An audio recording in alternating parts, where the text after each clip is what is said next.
কত সুন্দর ও মনোরম দৃশ্য, যে ভবনটিকে ঘিরে যেন এলাকায় পর্যটক নগরী গড়ে উঠেছে। দেশ বিদেশের পর্যটকেরা ছুটে আসছে এই ভবনটি দেখতে। কত সুন্দর ও মনোরম দৃষ্টিনন্দন ভবন। ছোট ভবনটি যেন সুন্দর মনোরম একটি টাওয়ারে রূপ নিয়েছে। যে ভবনটি ইট পাথর সুরকি সহ মনোরম আদলে গড়ে তোলা হয়েছে। বিভিন্ন কারুকার্য খচিত এই ভবনটির দৃষ্টি কাটছে পথচারী সহ দেশ বিদেশের নাগরিকদের।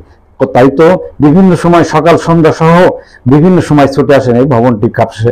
দেখেন, তারা মনোযোগ দিয়ে দেখেন তারা কত সুন্দর ও মনোরম দৃশ্য। হ্যাঁ, আমরা যে ভবনটি দেখাতে চেয়েছি এটা ভারত বাংলাদেশ নয়, শ্রীলঙ্কার কলম্বো শহরের একটি সুস্থ সুন্দর মনোরম ভবন। শ্রীলঙ্কাটি যেন পাহাড় ও সাগরে বেষ্টিত।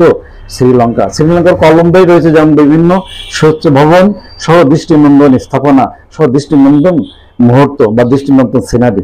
তাই তো দেশ বিদেশের পর্যটকরা এখন ছুটে আসছেন এই শ্রীলঙ্কায় মনোমুগ্ধকর ভবন বা সাগর সহ পাহাড় কিছু দৃশ্য দেখালাম আমরা। ভিডিওটি কেমন লাগবে জানাবেন, লাইক ও কমেন্টস করে। আর কিছুটা হলেও ভালো লাগলে শেয়ার করে অন্যকে দেখার সুযোগ করে দেবেন।